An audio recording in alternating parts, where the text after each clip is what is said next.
What's up, YouTube? This is Too Raw for TV. So, Joe Biden continues to sink further and further in polling, all right? Some of the recent polls I saw had him at 39% support, 37% support. One had him as low as 36% support. His disapproval is consistently well over the 50% mark, 52%, 54%, 56%, 57% at times.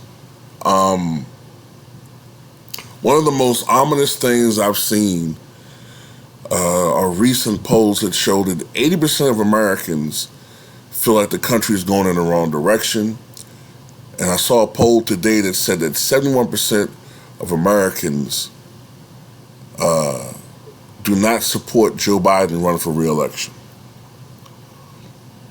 And this is one of the big differences between Donald Trump and Joe Biden.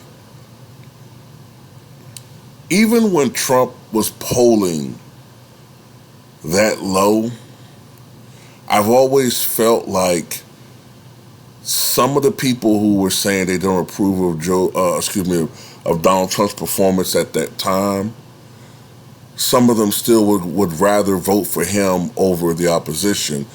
They just didn't like some of the things that he was doing at that time, but they still would support Donald Trump. And we saw that in the election.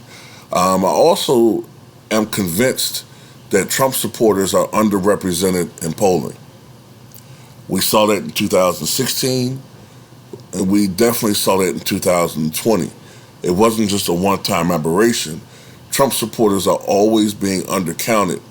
And another point I want to make, too, is Trump support, even if he goes down to the 30s, Trump's support, his base, is enthusiastically behind him.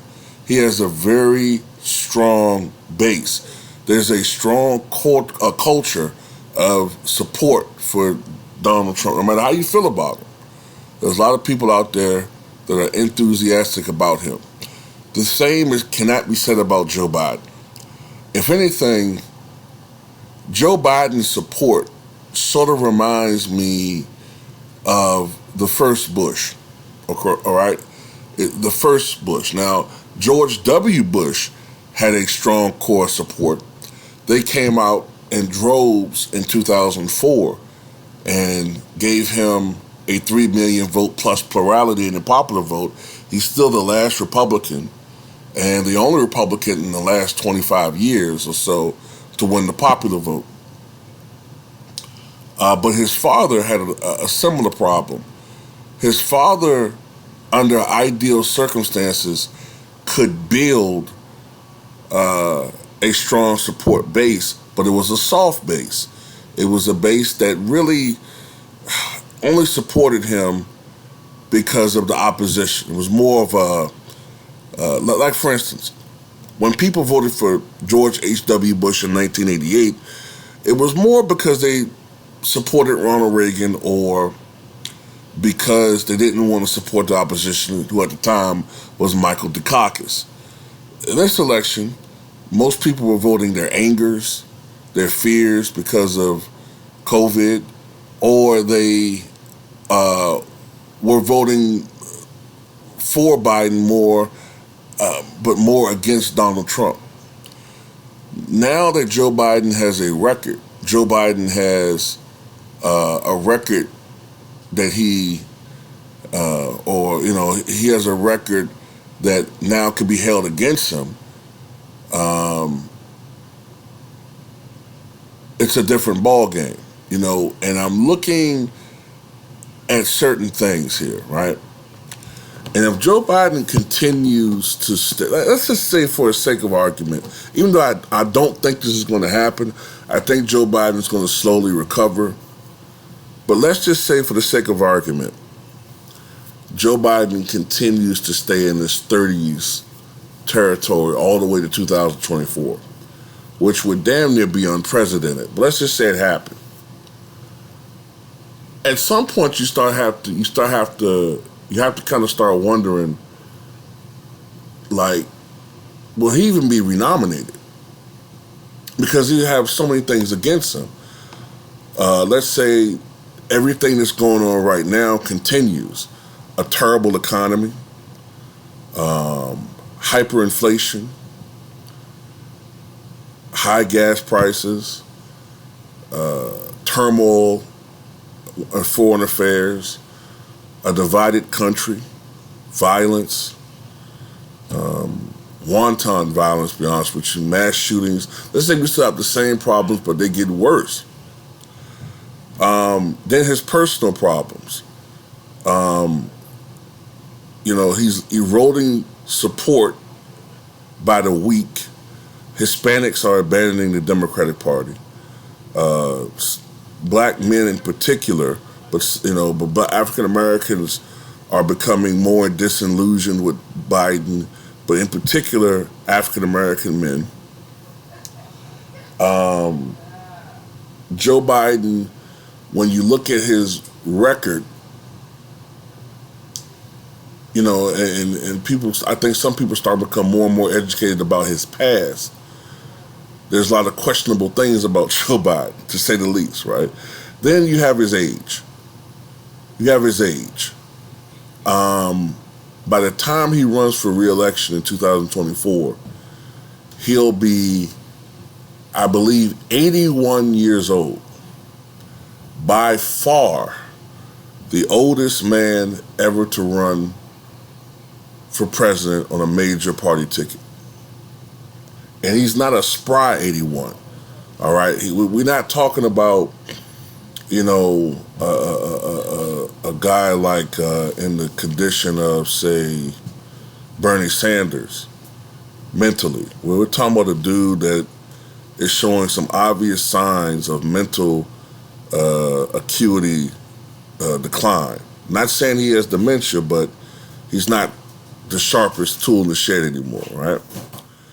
You have to wonder, the Democrats may feel obligated to dump him. I don't know if that's going to happen. It's very rare. When I think about it, as far as an incumbent is concerned, it hasn't happened. An incumbent president being dumped by his own party for re-election. It hasn't happened since, I believe, Woodrow Wilson in 1920. Woodrow Wilson in 1920, after having suffered a major stroke, was delusional enough to think that he was still the only man capable of running the country. He thought that he really thought that he would win re-election. He thought he was still popular, when in reality, the country was going through a depression.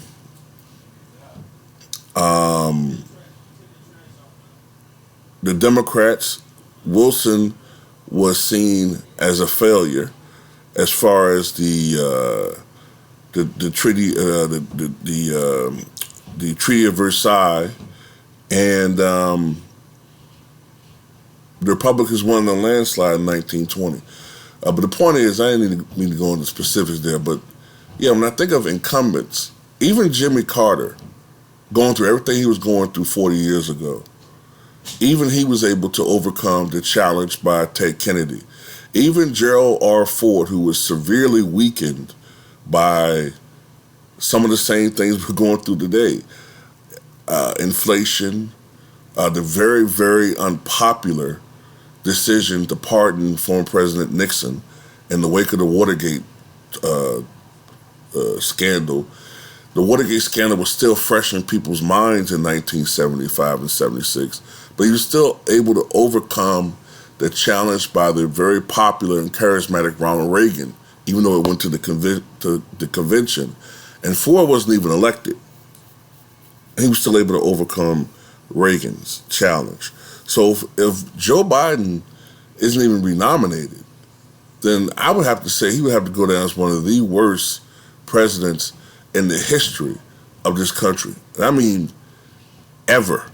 I mean, I'm talking about he would have to go he would have to be getting close to James Buchanan territory. James Buchanan and Warren Harding are considered like the worst presidents we've ever had. followed by maybe, Nixon and all of that. Even though Nixon really wasn't that bad. But you got to put him down there because of the Watergate shit. But yeah, Joe Biden, it's not looking good, man. To me, Joe Biden's going to have to be saved by some unforeseen events because the Republicans can put you back in the game. The Republicans will blow big leads because it's in their nature, because they get greedy and they do stupid shit. But tell me what you guys think.